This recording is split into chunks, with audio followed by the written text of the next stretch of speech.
वो भारत के निर्विरोध निर्वाचित 11वें पूर्व राष्ट्रपति हैं। वो जब बोलते हैं तो देश के लिए बोलते हैं। उनका एक एक वाक्य अनमोल वचन बन जाता है। उनका जीवन संघर्ष आज के नौजवानों के लिए किसी प्रेरणा से कम नहीं। उनका सादा जीवन, उच्च विचार की शैली हमेशा लोगों को लुभाती है और लुभाती रहेगी। जी हाँ, हम बात कर रहे हैं अबुल पकीर जैनुला अब्दीन अब्दुल कलाम की, जिन्हें डॉक्टर एपीजे अब्दुल कलाम आजाद के भी नाम से जाना जाता है। भारतीय गणतंत्र के 11वें निर्वाचित राष्ट्रपति हैं ये। साथ ही वो विश्व के जाने माने वैज्ञानिक और अभियंता के रूप में विख्यात हैं। When there is order in the nation, there is peace in the world. 15 अक्टूबर 1931 को तमिलनाडु के रामेश्वरम क्षेत्र के धनुषकोडी गांव में एक मध्यम वर्ग मुस्लिम परिवार में इनका जन्म हुआ।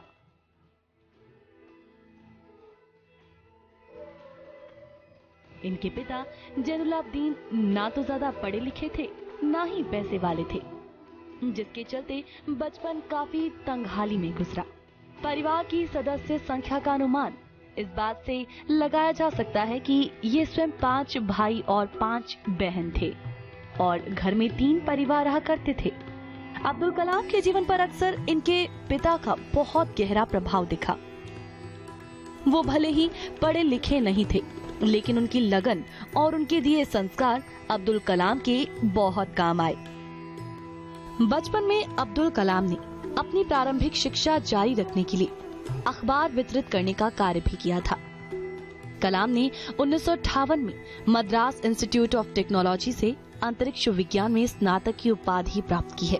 उन्होंने सफलतापूर्वक कई उपग्रह प्रक्षेपण परियोजनाओं में अपनी भूमिका निभाई। परियोजना निदेशक के रूप में भारत के पहले स्वदेशी उपग्रह प्रक्षेपण यान SLV-3 के निर्माण में उन्होंने महत्वपूर्ण भूमिका निभाई, जिससे जुलाई 1980 में रोहिणी उपग्रह सफलतापूर्वक अंतरिक्ष में प्रक्षेपित किया गया था। डॉक्टर अब्दुल कलाम को प्रोजेक्ट डायरेक्टर के रूप में भारत का पहला स्वदेशी उपग्रह यानी SLV तृतीय स्पेसक्राफ्ट बनाने का श्रेय हासिल हुआ। इन्होंने अग्नि और पृथ्वी जैसी मिसाइल्स को स्वदेशी तकनीक से बनाया था। डॉक्टर कलाम जुलाई 1992 से दिसंबर 1999 तक रक्षा मंत्री के विज्ञान सलाहकार और सुरक्षा शोध और विकास विभाग के सचिव थे। डॉक्टर कलाम ने भारत के विकास दर को 2020 तक विज्ञान के क्षेत्र में अत्याधुनिक करने के लिए एक विशिष्ट सोच प्रदान भी की। ये भारत सरकार के मुख्य वैज्ञानिक सलाहकार भी रहे। उनकी देखरेख में भारत ने 1998 में पोखरण में अपना दूसरा सफल परमाणु परीक्षण भी किया और परमाणु शक्ति से संपन्न राष्ट्रों की सूची में शामिल भी हुआ। डॉक्टर अब्दुल कलाम भारत के 11वें राष्ट्रपति निर्वाचित हुए थे। इन्हें भारतीय जनता पार्टी समर्थित NDA घटक दलों ने अपना उम्मीदवार बनाया था, जिसका वाम दलों के अलावा समस्त दलों ने समर्थन भी किया। इन्हें 25 जुलाई 2002 को संसद भवन के अशोक कक्ष में राष्ट्रपति पद की शपथ दिलाई गई।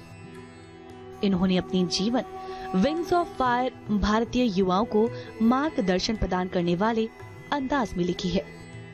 यूं तो डॉक्टर अब्दुल कलाम राजनीतिक क्षेत्र के व्यक्ति नहीं है, लेकिन राष्ट्रवादी सोच और राष्ट्रपति बनने के बाद भारत की कल्याण संबंधी नीतियों के कारण इन्हें कुछ हद तक राजनीतिक दृष्टि से संपन्न माना जा सकता है। इन्होंने अपनी पुस्तक इंडिया 2020 में अपना दृष्टिकोण स्पष्ट किया है। वो तकनीक को भारत के जन साधारण तक पहुंचाने की हमेशा वकालत करते रहे हैं। बच्चों और युवाओं के बीच डॉक्टर कलाम अत्यधिक लोकप्रिय हैं। आजकल आप भारतीय अंतरिक्ष विज्ञान और प्रौद्योगिकी संस्थान के कुलपति भी हैं। आज उनका 83वां जन्मदिन है और हम तो बस यही आशा करते हैं कि उनके विचार और सकारात्मक सोच भारत को बस ऐसे ही निर्देशित करती रहे और वो हजारों साल जिए।